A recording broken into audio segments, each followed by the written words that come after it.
বাপ রে বাপ, সামনে দেখো, সামনে আর কিছুই দেখা যাচ্ছে না। হয়ে গেল একটা বিশাল বড় কাণ্ড।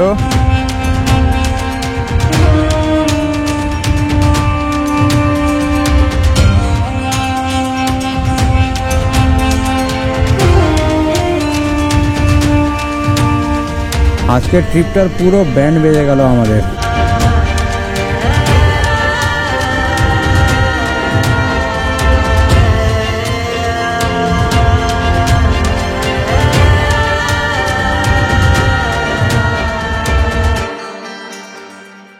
গুড মর্নিং তোমাদের সবাইকে। চলে এসেছি আজকে আবার একটা নতুন ব্লগ নিয়ে। বেরোনোর কথা ছিল সকাল 4টে, 4:30-র সময়, আর এখন টাইম হচ্ছে দেখো 6:16। কেন দেরি হয়েছে তোমাদেরকে জানিয়ে দিই। কেন দেরি হয়েছে ম্যাডাম? 1:30টার সময় অ্যালার্ম দিয়েছিলাম, 1:30 থেকে 2টো। আমি নিজেই কখন অ্যালার্ম বন্ধ করেছি জানি না, ঘুম ভেঙেছে 4:30টার সময়। বুঝতে পারছো তো? ঘুম থেকে উঠে কি শুনতে হচ্ছে জানো? আমি নাকি যেচে দেরি করার জন্য অ্যালার্ম নাকি আমি বন্ধ করে দিয়েছি। জাস্ট ভাবো। আর আজকে আমরা যে বেরিয়ে যাচ্ছি সেটা নিয়ে সবচেয়ে বেশি দুঃখিত যদি কেউ হয়ে থাকে, তার মুখটা একবার তোমাদের দেখাই। এই দেখো এখানে বসে রয়েছে। মানে আমরা প্যাকিং করা শুরু করেছি, সেসব দেখে রাতে খাওয়া দাওয়া কিচ্ছু করেনি। আর সকাল থেকে, মানে আমরা সকাল 4:30 থেকে উঠে রয়েছি, 4:30 থেকে এখনো অবধি আমাদের ঘরেই চুপচাপ বসে রয়েছে, মানে যেতে দেবে না, এরকম একটা ব্যাপার। বাবু খুব মন খারাপ, আমরা চলে আসবো তো দুদিনেই। চলো বেরোনো যাক, আরো অনেক কথা হবে, অনেক গল্প হবে, তবে এখানে নয়, মোটর লঞ্চ সেট হবে। সো ফাইনালি আমরা বেরিয়ে পড়লাম। এখন সময় হচ্ছে সকাল 6:45। বেরোনোর ছিল যেমন তোমাদেরকে আগেই বললাম 4টে, 4:30। ঠিক আছে, কোনো ব্যাপার না, লেট হয়েছে যখন আরামসে যাব, কোনো টেনশন নেই। এখন চলে এসেছি আমরা প্ল্যানেটের ক্রসিংয়ে।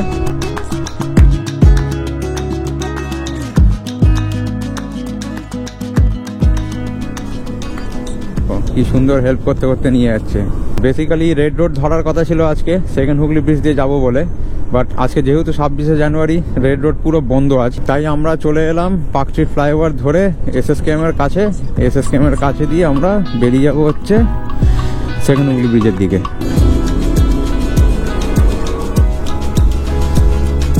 সকাল সকাল এরকম ঠান্ডা ঠান্ডা ওয়েদারে রাইড করার মজাটাই আলাদা। এদিকে কি সুন্দর সানরাইজ হচ্ছে, আর এই দিকে দেখো অপূর্ব সেই সেকেন্ড হুগলি ব্রিজ।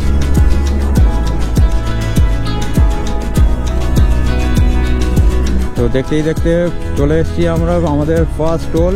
আর যেটা হয়, ভুল লেনে ঢুকে গেছি, ব্যাস আটকে পড়েছি। কত ছেলেরা বেরিয়েছে আজকে বাইক নিয়ে, আর হবেই না কেন, 26শে জানুয়ারি বলে কথা। আর সামনে দেখো হেলমেটের মধ্যে কি লাগিয়েছে, পিকাচু নাকি, বেশ সুন্দর লাগে দেখতে এইগুলো। দেখতেই দেখতে পৌঁছে গেলাম সাঁতরাগাছি রেলওয়ে স্টেশন থেকে। ডিস্টেন্স শো করছে আমাকে 225 কিলোমিটার, আর টাইম লাগবে হচ্ছে 3 ঘন্টা 50 মিনিট।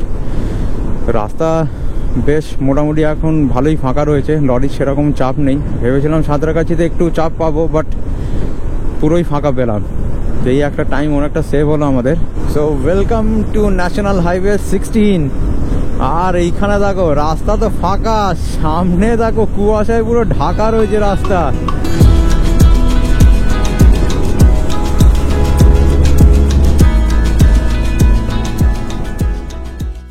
ওহো, অবস্থা দেখো, অবস্থা দেখো, চারিদিকে পুরো কুয়াশায় ঢাকা।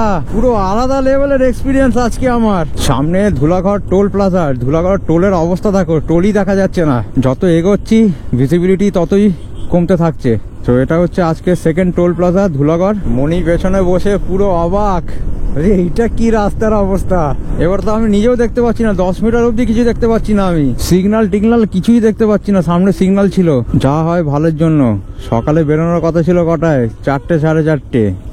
এখনই এই অবস্থা। 4টে, 4:30 বেরোলে তো আর দেখতেই হতো না, বাইক হয়তো 10 বা 5 চলতো আমার। তবে যত অ্যাডভেঞ্চার রাইড হচ্ছে এখন এই কুয়াশার মধ্যে, তত কিন্তু হালতও খারাপ। কেন, এই কুয়াশা মানে তোমরা বুঝতে পারছো কত ঠান্ডা রয়েছে এখন এই জায়গাটায়। তার মধ্যে কনকনে হাওয়া, আর বাইক চলছে অলমোস্ট 70-80-তে। হয়ে গেল একটা বিশাল বড় কাণ্ড। সেটা হচ্ছে আমার টায়ার পুরো পাংচার। উলুপিড়িয়া থেকে এগিয়ে একটা দোকান পেয়েছি, বাট এখনো সে ঘুমোচ্ছে, উঠিনি। এই দাদা হেল্প করছে ওকে তোলার জন্য। আমি প্রথমে ভয় পেয়ে গেলাম, দেখছি গাড়ি ভাইব্রেট করতে শুরু করে দিচ্ছে, তখনই একটা সন্দেহ হলো কি হলো ব্যাপারটা।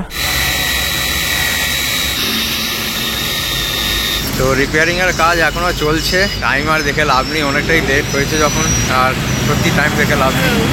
এখন এই ভেতর থেকে পেস্টিং হবে। তোমরা কাঠটা দেখো, এই দেখো, মানে বেশ বড় কাঠ লেগেছে, প্রায় হাফ ইঞ্চি মতন কেটে গেছে আমার টায়ার। এটা পেরেকের কাজ নয়, এরা বলছে কি একটা বেশ বললো যে ওটা দিয়ে হতে পারে এটা, তো খুবই ডেঞ্জারাস সিচুয়েশন ছিল।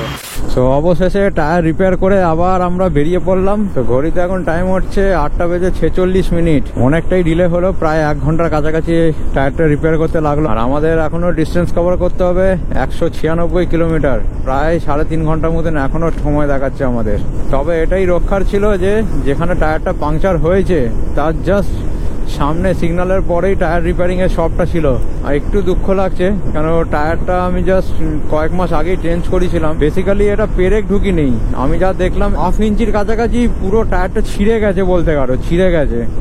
কি করে হলো আমি জানি না, এমন কি ছিল ওই জায়গাটায়। তবে ছেলেগুলো ভালো ছিল, বাইরে এক দাদা দাঁড়িয়ে ছিল, ছেলেগুলোকে তুললো, খুব জোর ঘুমোচ্ছিল ওরা সকালে। আবার বলছিল এই ঠান্ডার মধ্যে তুলে দিলে, আলা খুব এমার্জেন্সি দাদা, নালা তুলতাম না তোমাকে। আর টায়ার রিপেয়ার করতে করতে সূর্য মামা উঠে পড়েছে, আর ফগি ওয়েদার কন্ডিশনটাকে অনেক কেটে দিয়েছে। এখন ভিজিবিলিটি প্রায় 90%, রাইড করতেও কোনো অসুবিধা হচ্ছে না।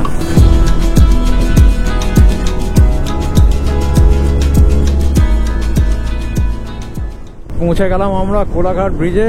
আর কি সুন্দর লাগছে দেখো, ওদিকে কোলাঘাটের রেল ব্রিজ আর নিচে রূপনারায়ণ নদী। বেশ নিচটা এখনো পুরো কুয়াশায় ভরা। আর এইখানে দেখো সব বাইকাররা দাঁড়িয়ে ফটো সেশন করছে। কত বাইকার দেখো, কত বাইকার। তবে প্রত্যেকবারের মতো এইবারে কিন্তু কোলাঘাটে আমরা কোনো রকম কোনো স্টপ দেব না। কোলাঘাটে দাঁড়ালে মিনিমাম 1 ঘন্টা পুরো ওয়েস্ট হয় আমাদের। এই বাঁদিকে চলে যাচ্ছে তোমার হলদিয়া আর দীঘা, মন্দারমণি, যাই যাবে তোমরা এই রাস্তা দিয়ে যাবে, বাঁদিকটা দিয়ে। আর সোজা চলে যাচ্ছে তোমার খড়গপুরের দিকে। রাস্তা নিয়ে এখনো কোনো রকম কোনো কথা হবে না, জাস্ট মাখনই রয়েছে এখন অবধি।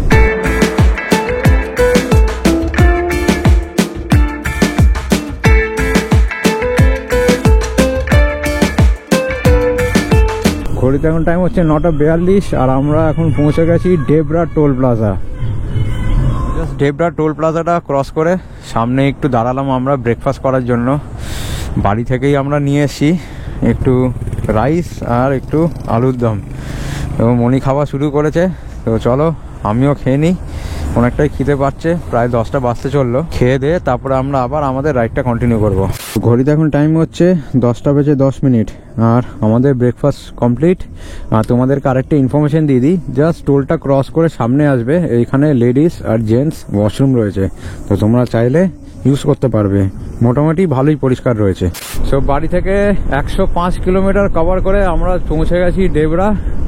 এইখান থেকে এখনো 135 কিলোমিটার আমাদেরকে ট্রাভেল করতে হবে। টাইম লাগবে দেখাচ্ছে 2 ঘন্টা 10 মিনিট। তবে ব্রেকফাস্টটা কিন্তু আমার মা প্রিপেয়ার করে দিয়েছিল কাল রাতেই, ফ্রাইড রাইস আর একটু কষা কষা আলুর দম। বেশ সুন্দর লাগলো খেতে সকাল সকাল। আর এরকম ভাবে যদি বাড়ি থেকে কিছু খাবার নিয়ে বেরোনো হয়, একটা জিনিস তোমরা লক্ষ্য করবে যে তোমাদের বেশি সময় নষ্ট হবে না। অ্যাটলিস্ট তোমরা তোমাদের যেখানে ইচ্ছে দাঁড়াবে, খাবে, খেয়ে নিজের মধ্যে বেরিয়ে যেতে পারবে।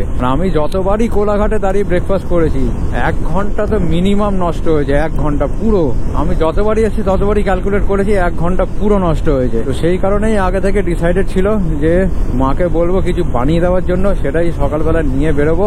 আর যেখানে খিদে পাবে সেখানে দাঁড়িয়ে একটু খেয়ে আমরা আবার আমাদের জার্নিটা কন্টিনিউ করবো। তোমাদেরকে আরেকটা ইনফরমেশন দিয়ে দিই, ডেবরা থেকে দেখবে প্রায় 15-16 কিলোমিটার আগে গিয়ে দুটো রাস্তা চলে যাচ্ছে, একটা বাঁদিকে খড়গপুর সিটির দিকে, আর একটা সোজা চলে যাচ্ছে তোমার ওড়িশার দিকে। বালাসোর সোজা, বাঁদিকে খড়গপুর। এই রাস্তাটাই কিন্তু তোমাদেরকে খেয়াল রাখতে হবে। আমরা এখন চলে এসেছি হচ্ছে NH16 ছেড়ে NH49-এ। দেখো জাস্ট কত সুন্দর লাগছে, নিচ দিয়ে রেল লাইন, উপরে ব্রিজ, আর এইদিকেও রেল লাইন, বেশ সুন্দর লাগছে। তবে NH16 আর NH49-এর মধ্যে যে পার্থক্যটা সেটা তোমাদেরকে বলি। NH16-এ যখন তোমরা রাইড করবে মনেই হবে না তোমরা রাইড করছো, মানে এত মাখন রাস্তা ওটা। আর NH49 নো ডাউট ভালো রাস্তা, বাট একটু উপর নিচে রয়েছে, তার জন্য জার্কিংটা হচ্ছে একটু। এখন অবধি আমি বাইক রাইড করে ফেললাম 138 kilometre and right now the time is 10:48 AM। আমাদের হোটেলের লোকেশন এখনো আমাদের কারেন্ট লোকেশন থেকে 101 কিলোমিটার, প্রায় এখনো 1 ঘন্টা 25 মিনিট গুগল ম্যাপে দেখাচ্ছে। তবে বাইকের টায়ার পাংচারের কেসটা যদি না হয়ে থাকতো তাহলে এতক্ষণে হোটেলে পৌঁছে আমরা রেস্ট নিতাম। তো চলে এসেছি আজকের দিনের 4 নম্বর টোল। এই টোলের নাম আমি যদিও দেখতে পাচ্ছি না। বাইকের রাস্তা কোথায়? সর্বনাশ, বাইকের আলাদা কোনো লেন নেই, সে কি? তো এই টোলের কি নাম তোমরা যদি জেনে থাকো অবশ্যই আমাকে একটু কমেন্ট করে জানিও। আর বাইক যাওয়ার রাস্তা নেই কেন ভাই? বাইকের টোল দিতে হয় না, তাই জন্য কি বাইকের জন্য আলাদা কোনো লেন বানানো হয়নি? এটা তো ভাবার বিষয়। তো এই ব্রিজের নিচ দিয়ে ঠিক একটা রাস্তা চলে গেছে, সেই রাস্তাটা চলে যাচ্ছে ঝাড়গ্রাম, আর আমরা ব্রিজের উপরের রাস্তাটা নিলাম টুয়ার্ডস ঘাটশিলার দিকে। আর এইখান থেকেই শুরু হচ্ছে লোতাশুলির জঙ্গল, দুধারেই ঘন জঙ্গল লোতাশুলি। এও এক দেখার মতন দৃশ্য। জাস্ট একটু দাঁড়ালাম 10 মিনিটের জন্য। ফরেস্টের রেঞ্জটা দেখো কি সুন্দর, কি অপূর্ব লাগছে জায়গাটা। এইটা হচ্ছে নিচ থেকে ভিউ, এবার তোমরা একটু উপর থেকে ভিউটা এনজয় করো।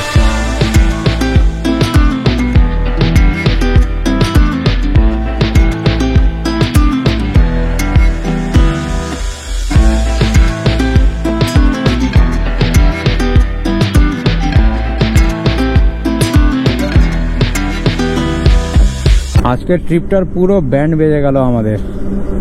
আবার টায়ার পুরো পাংচার, পুরো বসে গেছে। কি রিপেয়ার করলো ভগবানই জানে। আর এমন জায়গায় হলো এবার যে আর কিছু করারই নেই, লোতাশুলি ফরেস্ট রেঞ্জে। এখন আমরা আবার যেদিক দিয়ে এসছি সেই দিক দিয়েই যাচ্ছি, ওই দিকে ওপারে ওই লেনে যাওয়ার কোনো রাস্তা নেই, তাই রং ওয়েতেই যাচ্ছি এখন আপাতত। এখানে বলছে 1-1.5 কিলোমিটার পেছনে গেলেই টায়ারের রিপেয়ারিংয়ের শপ রয়েছে, এখানে রিপেয়ার করে নিতে পারো। আর যদি সামনে যাই, সামনে বলছে অ্যাটলিস্ট 6-7 কিলোমিটার যেতে হবে। জাস্ট আর কিছু বলার নেই। এর আগেও এত ট্রাভেল করেছি, এত এদিক ওদিক গেছি, কিন্তু এরকম কোনো দিনও হয়নি আমাদের সাথে, এই ফার্স্ট টাইম। এখন ঘড়িতে সময় হচ্ছে সকাল 11:50। আমরা কোথায় রেস্ট নিয়ে হয়তো ঘুরতে বেরিয়ে যেতাম এতক্ষণে ওখানে। জাস্ট কিছু বলার নেই। এখন পুরো টায়ারের হাওয়া বসে গেছে, পুরো বাইক কাঁপছে, কোনো রকম যাচ্ছি, কেন 1.5 কিলোমিটার হাঁটা তো সম্ভব নয়। যা হবে দেখা যাবে, যদি রিপেয়ার হয়, আর নাহলে যদি সেকেন্ড হ্যান্ড টায়ার পাওয়া যায় ওদের দোকানে, বা ফার্স্ট হ্যান্ড টায়ার যদি পাওয়া যায় তাহলে সেটাই লাগাতে হবে। হাত দেখতে পাচ্ছ পুরো কাঁপছে আমার হাত।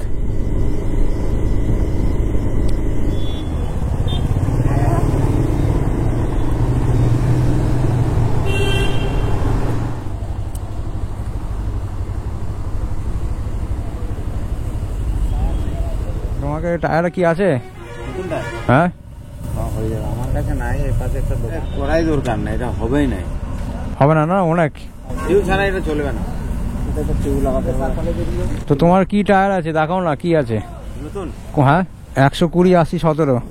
তো এখন সিনটা এখানে এরকম, এ টায়ার আর চলবে না। এ টায়ার চালাতে হলে আপাতত টিউব লাগাতে হবে বলছে, কিন্তু টিউব লাগিয়েও কোনো লাভ নেই।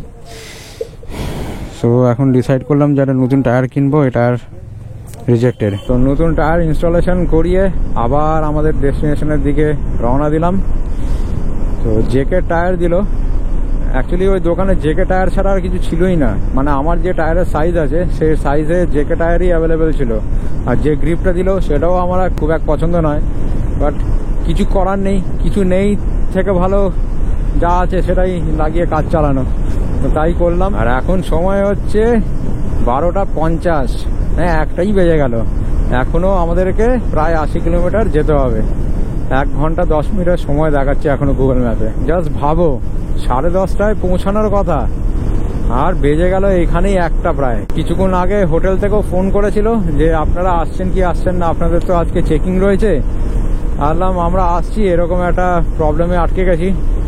তো বললো আচ্ছা ঠিক আছে, আপনার থেকে ওই কনফার্মেশনটা নিলাম, আপনি আসবেন কি আসবেন না। তার কারণ আজকে নাকি ঘাটশিলায় প্রচণ্ড চাপ, মানে প্রচুর ট্যুরিস্টরা গেছে, বলছে হোটেল পাওয়া যাচ্ছে না, রুমস অ্যাভেলেবেল নেই কোথাও, তাই আপনাকে ফোন করে কনফার্ম করলাম। বললাম দাদা আমার রুমটা দয়া করে রেখে দেবেন, আমি আসছি, দেরি হবে হয়তো 2টো বেজে যাবে আমার আসতে আসতে, কিন্তু আমি আসবো। বললো ঠিক আছে। এতক্ষণ ধরে রাইড করছি লোধাশুলির, কতটা লম্বা দেখো জঙ্গলটা। ভাগ্যিস কাছাকাছি হয়েছিল 1.5 কিলোমিটারের মধ্যে, যদি জঙ্গলের মাঝামাঝি চলে আসতাম ওপারেও যতটা যেতে হতো এপারেও আমাকে ততটা যেতে হতো, তখন তো পুরো মাথায় হাত থাকতো আমার, এমনিও কপালে হাত ছিলই আমার।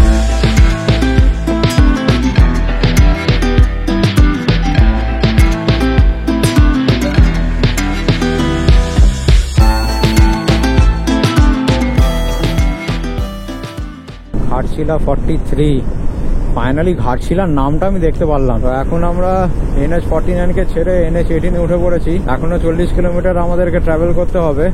জাস্ট এই পজিশন থেকে কি সুন্দর লাগছে দেখো রাস্তাটা, মানে জাস্ট আমি উপর থেকে নিচে নামছি, আবার নিচ থেকে রাস্তাটা আবার উপরের দিকে উঠেছে, খুব সুন্দর লাগছে দেখতে। সামনে দেখাচ্ছে টোল গেট 1 কিলোমিটার আহেড। এটা আমাদের 5th টোল গেট হবে, 5 নম্বর টোল গেট। টোল গেটের কি নাম জানা নেই, কেন এখানে কিছু লেখাই নেই। এখানে লেখা আছে এই জায়গাটার নাম হচ্ছে ককপাড়া, ককপাড়া। তবে পেট্রোলের কাঁটার দিকে নজর দিলে খুবই বাজে পরিস্থিতি, কিন্তু মানে অ্যাটলিস্ট হাইওয়েতে আগে রাইড করলে আমাকে 38-40 মাইলেজ দিত, বাট এখন তো মনে হচ্ছে 30-32 মাইলেজ দিয়েছে হাইওয়েতে। মানে চোখের নিমিষে দেখছি কাঁটা কমতে থাকছে। ওই দেখো ওইদিকে ট্রেন যাচ্ছে আর এইদিকে আমার বাইক যাচ্ছে। ওহো, এইটা অসাধারণ লাগছে আমার, এইটা সিরিয়াসলি অসাধারণ লাগছে। আমার বাইকের স্পিড 85 আর ট্রেন যাচ্ছে দেখো ওই দিক দিয়ে। ওহো, লাভলি লাভলি।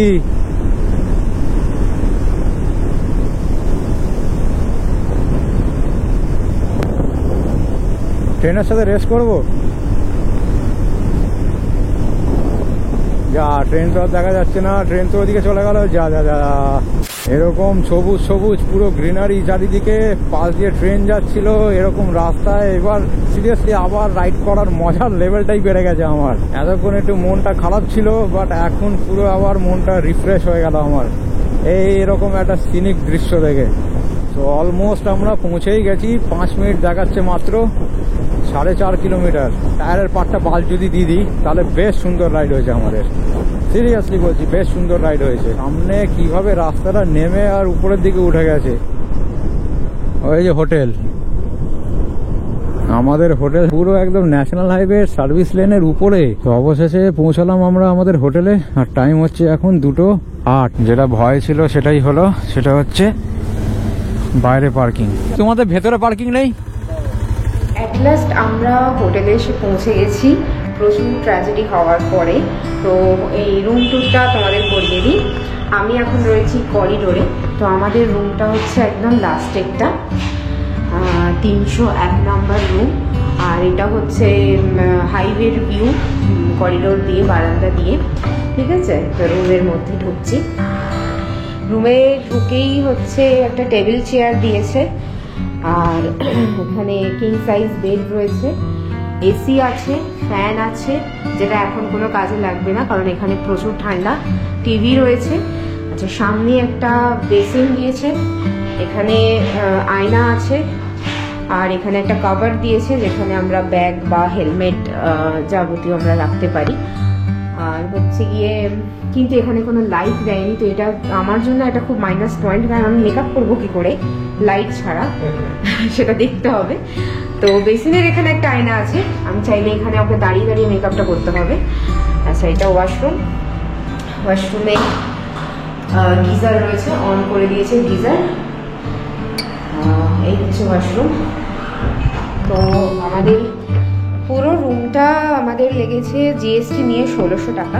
তো 1600 টাকায় 1680 টাকা। আচ্ছা, তো 1680 টাকায় যা রুম দিয়েছে, ওকে ওকে ওকে রুম, এর থেকে বেশি কিছু এক্সপেক্ট করা যায় না এই প্রাইসের মধ্যে। তো বেশ ভালোই লাগছে। আবার এবার চলো দেখা হবে তোমাদের সাথে একদম লাঞ্চের পর, কারণ রেস্ট নেওয়া আমাদের পক্ষে খুবই এখন ইম্পর্টেন্ট। আমরা যা যুদ্ধ করে এসেছি তার জন্য এবার আমাদের রেস্ট নেওয়াটা খুব ইম্পর্টেন্ট। তো লাঞ্চ করে আবার দেখা হচ্ছে। খাওয়া দাওয়া কমপ্লিট করে একটু ছাদে চলে এসেছি জাস্ট হাঁটার জন্য। আর এমনি আজকে বেসিক্যালি কোথাও বেরোচ্ছি না আমরা, তার কারণ মনিও অনেক টায়ার্ড হয়ে গেছে, আজকে এত লেট হয়ে গেছে আসতে আমাদের এখানে। আজকে দিনটা তাহলে হোটেলেই কাটাবো। আর লাঞ্চে নিয়েছিলাম আমরা প্লেন রাইস, ডাল ফ্রাই, চিকেন কষা আর একটা অনিয়ন স্যালাড। তাদের বিল হয়েছে আমাদের 535 টাকা ইনক্লুডিং জিএসটি। আর সিরিয়াসলি যদি বলি, খাওয়া দাওয়া নিয়ে কোনো কথা হবেই না, কেন খাওয়া দাওয়া এক্সিলেন্ট খাওয়া দাওয়া। মেনলি এরা একটা হাভেলি রেস্টুরেন্ট আছে জাস্ট হোটেলের পাশেই, বিল্ডিংয়েই হাভেলি রেস্টুরেন্ট রয়েছে, ওখান থেকেই খাওয়া দাওয়া টাই আপ করে রেখেছে। মানে যা খাওয়া দাওয়া লাগবে তোমার, লাঞ্চ বলো, dinner, evening snacks, each and everything, তো ওই রেস্টুরেন্ট থেকেই এই হোটেলে খাওয়া দাওয়া প্রোভাইড করা হবে সমস্ত কিছু। আর হোটেলের ছাদ থেকে এই ভিউটা দেখো, জাস্ট সামনে হাইওয়ে, আর ওই দেখো পাহাড় দেখা যাচ্ছে, ওই দেখো জাস্ট কি অপূর্ব লাগছে দৃশ্যটা দেখতে। চলো আবার দেখা হবে তোমাদের সাথে পরে। Till then,